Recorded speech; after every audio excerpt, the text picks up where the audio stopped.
So what I'd like to talk to you about today are our studies on HPV-induced oropharyngeal cancer with some insight into what we've been looking at, what we're finding, and a background generally about this cancer type and how it's progressing.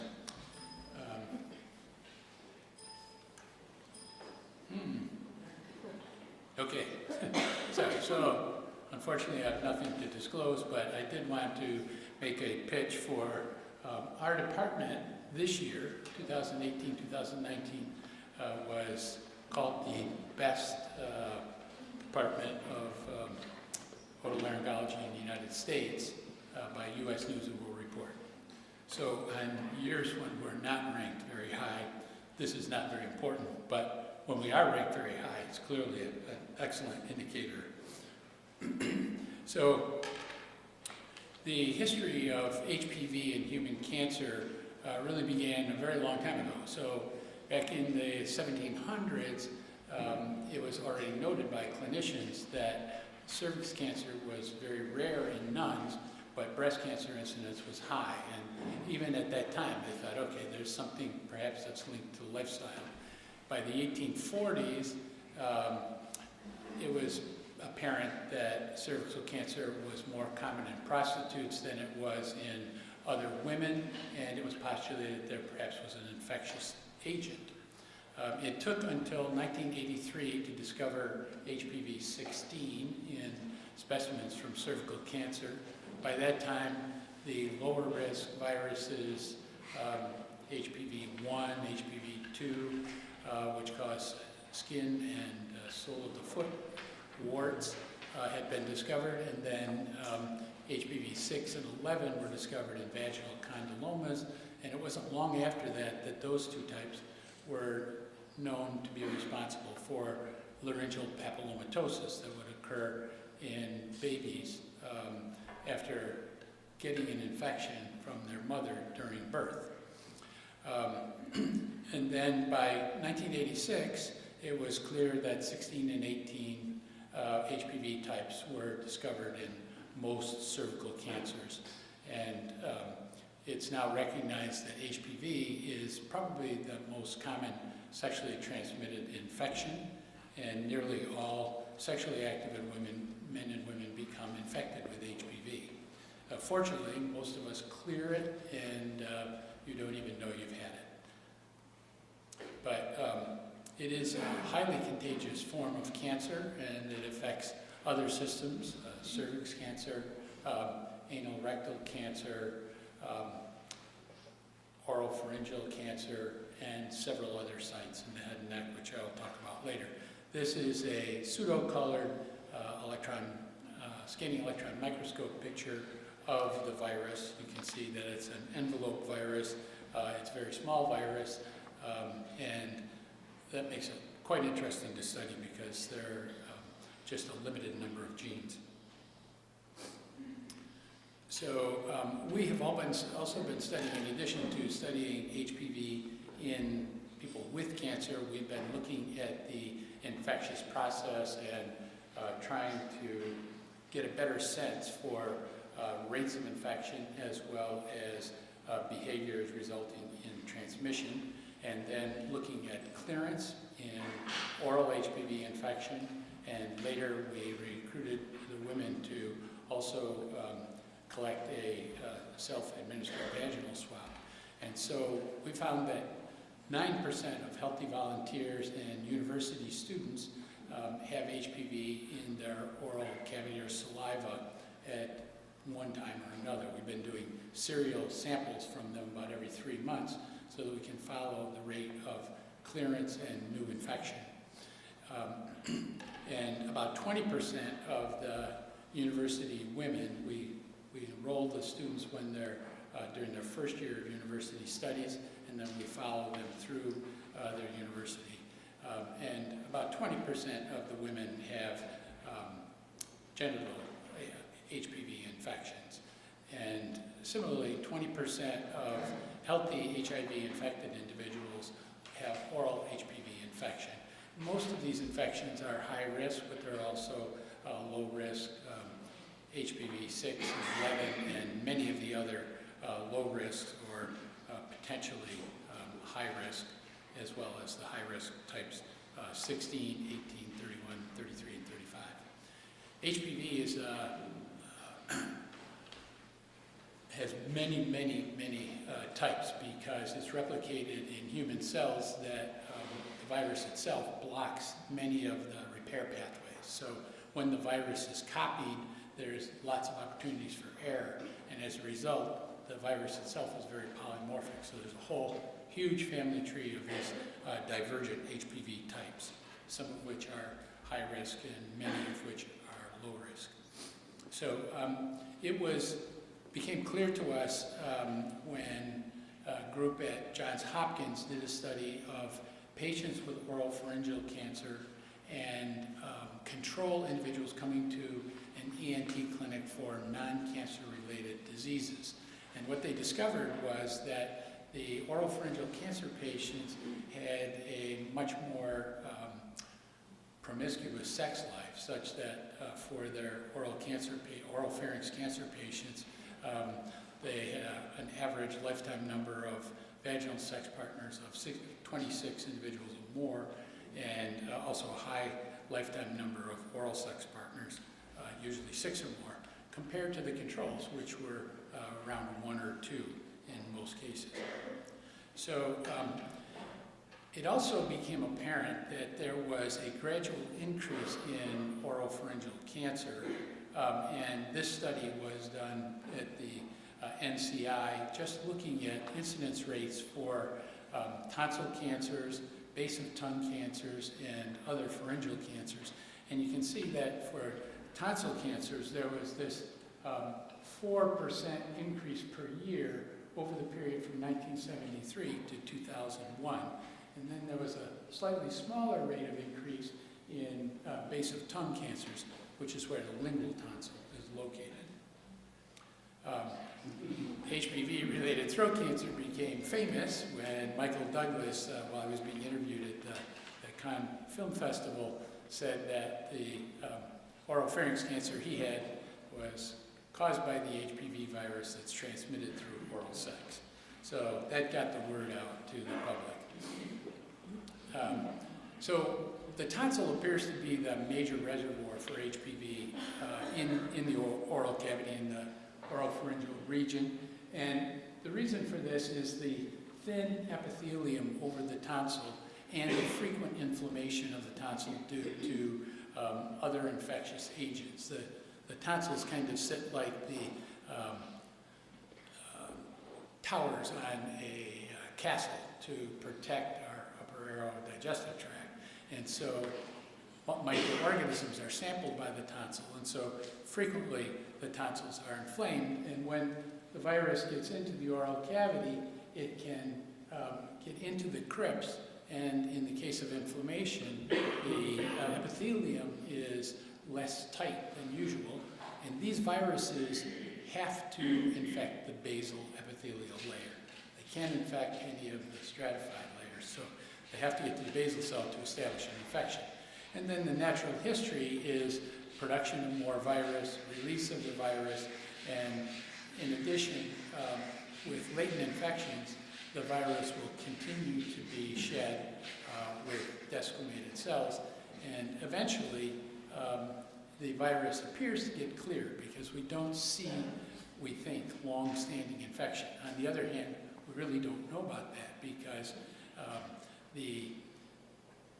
it's unclear for us how long after an HPV infection does cancer develop. So cervical cancer begins to appear in women in their 40s and 50s. Oropharyngeal cancer appears in men in their 40s and 50s, but we don't know if that's an infection they got from when they were young and first having sexual intercourse, or if it's a new infection that results in these tumors. So in these rare cases, malignant transformation occurs, and in the case of head and neck cancer, because it occurs within the tonsil, it's usually undetected for some time, and the symptoms that present are sore throat or pain that seems to be coming from the ears, but most common is a lymph node in the neck. And because the tonsil itself is part of the lymphatic system, it's a ready drainage into the draining nodes of the neck. And so many times the patient is diagnosed when he comes in to have a lump in his neck discovered. I say his neck. This cancer is much more prevalent in men than in women. We believe that's because women develop a much better original immune response and develop serum antibodies to a genital infection, whereas men with a genital infection do not get such a robust immune response. So at the University of Michigan, in our experience, about 90% of the oropharynx cancer patients that we see are HPV induced. We discovered by chance, and I wondered about this the whole time when I was first at Michigan, because we have nasopharynx cancer patients come to our clinic fairly rarely, and I would ask, you know, did you check to see if this is caused by the Epstein-Barr virus? Because on the East Coast and the West Coast of the United States and in southern China, in Korea and Japan, Epstein-Barr virus is the primary cause of nasopharyngeal cancer. But at Michigan, only a small number of the patients were Hpv positive. So we were reviewing all of the patients that had been on a clinical trial with radiation and chemotherapy, and we were getting it cleaned up to look at just the oropharynx cases and the cases that were HPV positive. And as I was looking at the list, I noticed there were some nasopharynx cancer patients, and I told the student who was doing this, you know, make sure you just pick out the ones that are oropharynx. She said, yeah, but the nasopharynx ones are interesting because many of those are HPV positive. And so we sort of had this, aha, that makes sense. The adenoids or the nasopharyngeal tonsils are the same type of tissue. It makes sense that they would also be a site for HPV. So at Michigan, about 30% of our nasopharynx cancer patients have HPV, about 30% have EPV, and 30% don't seem to have any known etiology except smoking. And then oral cavity, these are much less common, only about 5%, and they also differ in their biological behavior. So in other sites, having HPV in the tumor is a good prognostic sign. It's easier to treat those patients. There's a much better chance of prolonged disease-free survival. And then larynx, which is where we started in the very first place. So back in the late 80s, we started looking for HPV in larynx cancer. And the reason we did that is because we already knew that genital HPV types, such as HPV 6 and 11, caused laryngeal papillomatosis. So we knew that these mucosal viruses had a proclivity for the epithelium of the larynx. And our search didn't yield anything for many years. And then finally we found our first HPV positive cell line in a patient with a squamous carcinoma of the lateral tongue. And after that, we've had a few more that we've been able to turn into cell lines, but in part because these tumors aren't quite so aggressive as the traditional smoking-related cancers, they are more difficult to get into culture. So we now have 3 HPV positive lines that we've established, and only one of them is from a survivor. So it's much easier to cultivate the ones that come from the aggressive neoplasms. So there's been an interesting trend in cancers that I wanted to just show you. We took this from the SEER data in the United States, and you can see that cervical cancer in the 1970s was about 15 per 100,000 women, and the smear for detecting abnormal cells in the cervix was developed just a few years before, and this shows as it became in general use in clinical practice that it was possible to detect cervical cancer early, and that could be treated by removal of the lesion. And that is continued to the present time. And now, as of about, I think 2010, it was approved to use high-risk HPV testing in place of cervical cancer in women who are greater than 30 years of age. So the plateau here we're uncertain about, but this is about the time when the American Cancer Society began to advertise on television using actors that had smoking-related cancers.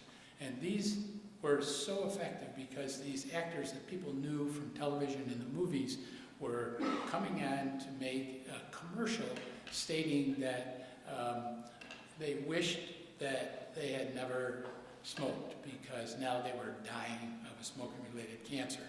That was so effective that the tobacco companies negotiated with Congress and said, we will stop advertising on television if you will get the American Cancer Society to stop these ads. And that actually, although there had been an anti-smoking campaign from the Surgeon General for multiple years before that, this was the thing that really turned the corner. And then, of course, the advertisement on cigarette packages has helped, and general awareness. But so here was a plateau. After that advertising campaign, decreased smoking, and many people forget that before the HPV, the knowledge that HPV was a primary cause of cervical cancer, people had looked at smoking incidence and likelihood of cervical cancer. There's a straight line relationship between pack years and likelihood of cervix cancer. So the carcinogens from cigarette smoke get accumulated in the cervical mucosa, and so those cells are exposed to proximal carcinogens, very much as the upper airway digestive tract is. And then larynx cancer I put in because this is so closely related to cigarette smoking. And you can see that with the cessation of smoking, that has continued to decrease to the point where it's difficult for us to do trials on larynx cancer in the United States because we have difficulty enrolling enough patients. And then oropharynx cancer, meanwhile, is kind of sneaking along with this 4% increase until the late 2009, 2010, 2013, somewhere in there, there are actually more cases of oropharynx cancer in the United States than there are of cervix cancers. And this figure just shows that. This is actually from a study done in 2009. You can see the green are cervical cancers, the blue are the oropharynx cancers, and then these are the other sites, the anus and rectum, the vulva, the penis, and then other sites that are HPV related. So this is a major viral cause of cancer in humans.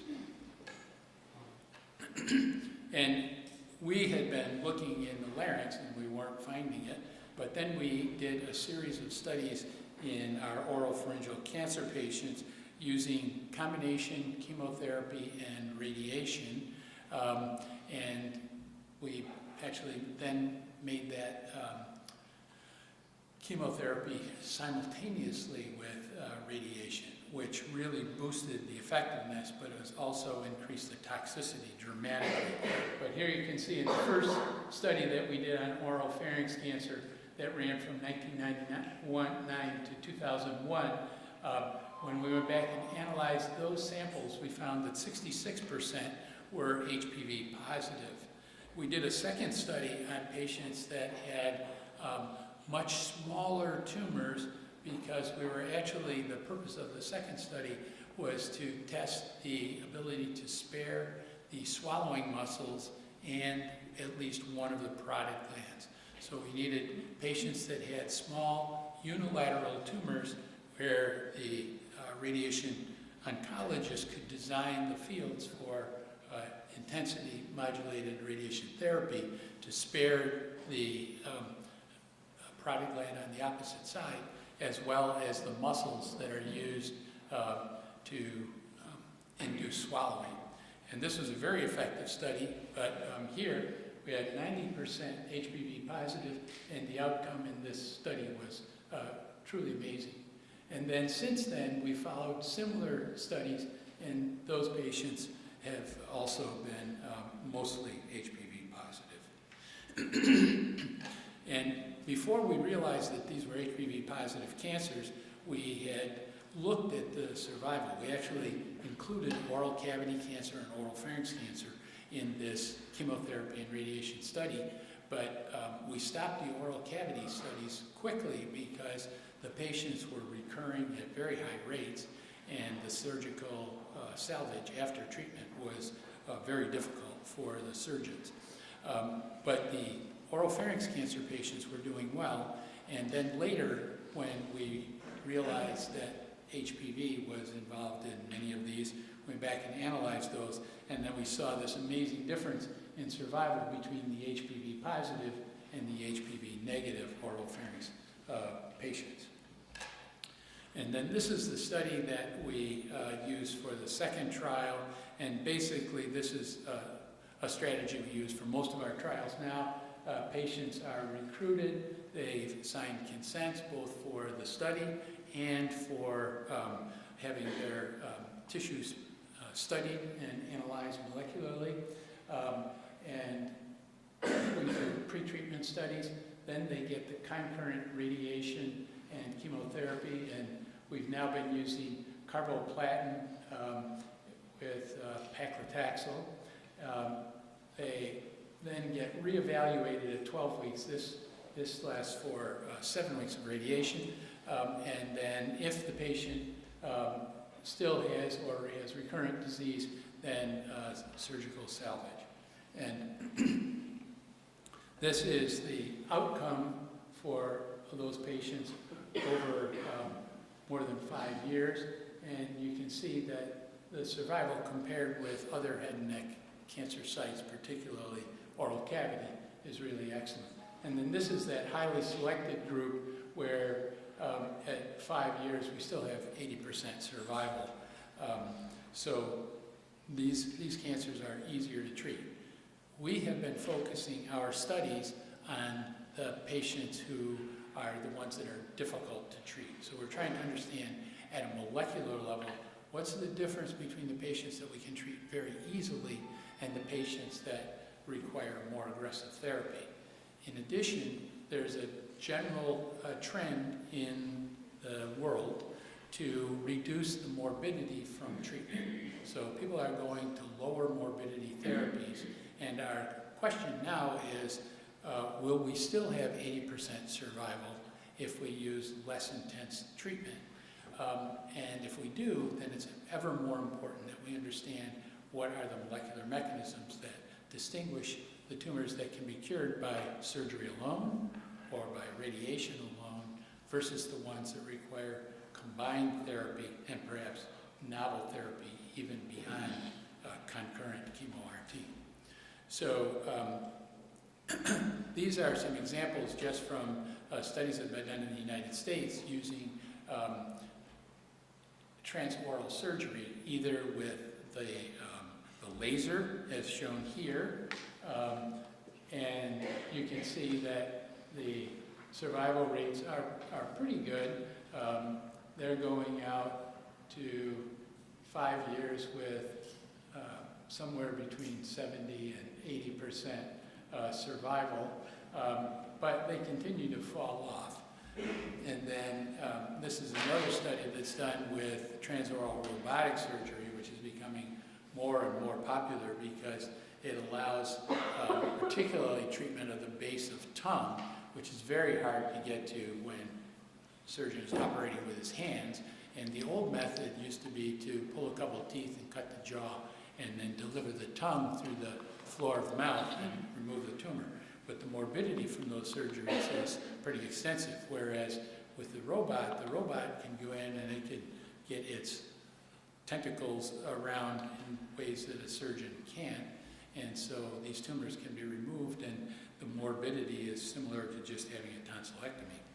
And you can see that in this study, they also have very good survival. And here they used P16, which is a protein biomarker for the presence of HPV. And in the presumed HPV positive tumors, the survival was much better than the HPV negative ones. So this is kind of the state of the art now, that people are trying less morbid therapies. And it's important for us to know, can we distinguish those tumors at the beginning that are going to require more aggressive therapy. So the presence of these tumors already having lymphatic metastasis means that most patients present with very advanced disease. Distant metastases are a common cause of death in patients who aren't cured, and so we're focusing on molecular markers, and particularly we're looking at does HPV integration site within the tumor have an effect on outcome. So this is what the HPV genome looks like. This is from HPV 16. The viral oncogenes E6 and E7 control cell proliferation. This is how the virus takes over the replication machinery of the cell. The E1 and E2 proteins are responsible for viral replication, for binding to the host DNA, and for producing virions. This regulates gene expression. So the E2 protein feeds back on E6 and E7 to shut down E6 and E7 as the cell goes through maturation from the basal cell to the suprabasal cell, where there is an amplification of copies of HPV, and then the cells leaving the suprabasal layer then begin to produce the capsids, and the virion is, the genome is enclosed in the envelope, and then it's released out into the extracellular space to go and infect other cells and other individuals.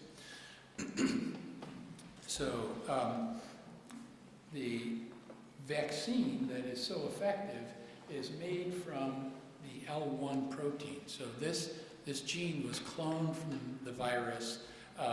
It was put into an expression vector, put into bacteria. The protein is made, and when it's purified, this protein self-assembles into that capsid. So it's a very, very safe vaccine because it's just the protein, and it is extremely immunogenic, and so it very effectively immunizes people against the virus. And at first it was felt that everybody needed 3 doses. Now there's evidence that 1 dose is helpful, 2 are better, 3 is still the standard. And more viral types are being added because the initial vaccines were very type specific. So just remember that E2 regulates and decreases the expression of E6 and E7 because that's important for what happens when the virus has a replication error and integrates into the human genome. So this is from the TCGA, and it just shows the multiple sites within the human genome where the virus can integrate. And one of the things you can see is that many of these breakpoints are in E1, which then disrupts the virus from here to read through to the rest of the viral machinery. So this often shuts off E2, and therefore E6 and E7 become the most abundant proteins in the cell. And then this is what our studies are looking at, is where into the human genome the integration occurs and whether or not viral transcripts are made.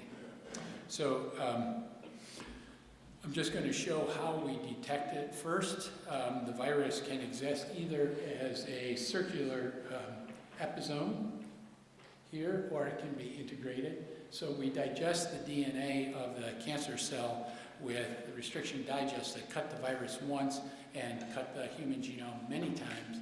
And then we get fragments that are either virus only, host only, or a combination of virus and host. Then we ligate DNA adapters onto these fragments. The episomal virus will just have the HPV, and the integrated ones will have both HPV and human genome. And we do a linear amplification first to enrich for these, and then we use nested primers to amplify the viral cellular junction, and then we cut out these bands and sequence them by Sanger sequencing. And this is what the gels look like. We just cut those bands out and send them for sequencing. And then this is what the genome looks like when it's linearized. And then this is just an example of one of the cell lines that we're studying that has integration of HPV. And what we found was that HPV was integrated into the TP63 protein. This is a member of the P53 family. It also had another integration, so the virus broke at E2, and the P63 broke between, actually it turns out there are several breakpoints, but most of the ones we've studied have the breakpoint at HPV 13, exon 13, and then the other end is exon 14. So, and then this is studies that were done by Heather Walleen in my lab, where she just analyzed the known head and neck HPV positive cell lines. And what she found was that there were two types of integration, some just into non-genic regions, but in every case, the cell lines had viral integration into a gene known to be associated with cancer in some type or another.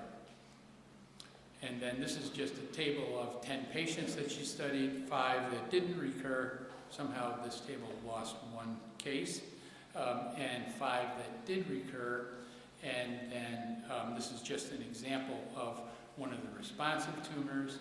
And you can see that we found several integration sites that were into parts of the genome that don't encode genes. It's possible there are other regulatory elements there that are important. And then this is an example of a recurrent tumor, and here we found, integration into a host gene. And then this is just a summary from those patients, and this side are the patients who did not recur. Only one had an integration. It was also into TP63, and then of the patients that did recur, all of them had integration into a cellular gene. And then this is just a summary of that data. So then another one of our colleagues was looking at RNA from patients with oropharynx cancer and sequencing the RNA to find fusion transcripts. So this would be RNA messages that read from the virus into the host or from the host into the virus. And what she found was that the presence of fusion transcripts, that would be the blue ones here, was more deleterious than having HPV without integration into the host genome and without making a viral host fusion product.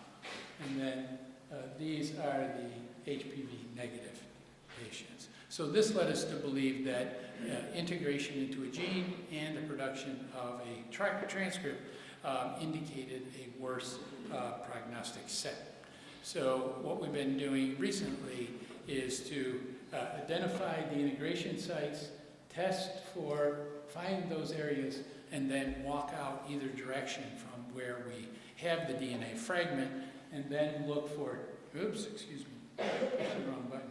Look for transcripts. So here's an example of that cell line UMSCC14.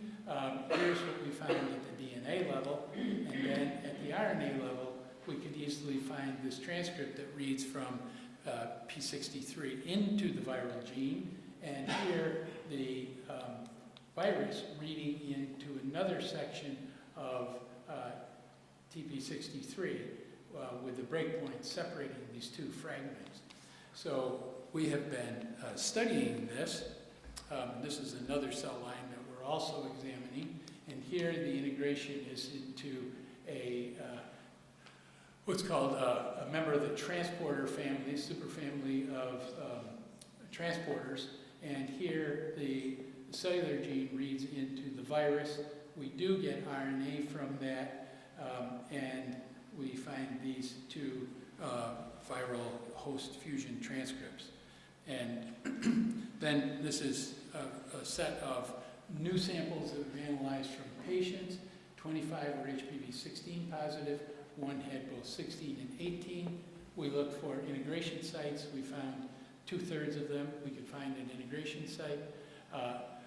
Of these, 2/3 were intergenic, didn't go into a gene, and 1/3 were into a gene. And so we're now following those patients to see whether or not they have a difference in outcome between the ones that have either no site identified or had a non-cellular integration versus those, to see if they differ in their outcome. So we're basically following those patients now to see if there's any difference. And then these are just some examples from those, and I won't go into detail about those. The problem with the patient samples is these are small tumors. We almost never get enough material to do the whole study. And this is just showing the same thing. We find the DNA, then we often find the transcripts. And so what we're doing now is we want to know what is the functional effect of these fusion transcripts. So we're actually finding the transcripts and cloning them out. And this is our hypothesis, that you can have a tumor that's episomal and with high copy numbers. So sometimes there are hundreds of viral copies within the tumor cell. And perhaps it's possible that high levels of just the viral oncogenes are enough to drive a tumor. And then there are integrated ones. These may have lower copy number, and because they usually have disruption of the regulatory genes, the level of the E6 and E7 proteins are very high. And so here we think these can be the responsive ones with our current therapies. And then here, when they integrate into a cancer-relevant gene, we hypothesize that these are the non-responsive ones. So again, this is our goal, to find these fusions, and then to... Now we need to know what does it do to the gene. Is it inactivated or suppressed, or does the insertion drive an amplification of a segment of the gene? And in the case of P63, the part that it drives breaks apart the part of the P63 protein that is a amplifier of gene expression from the part that's a suppressor of gene expression. So that may be of interest.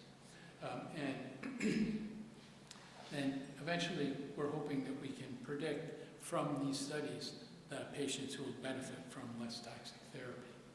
So hopefully, head and neck cancer patients will benefit from this. And this is teamwork.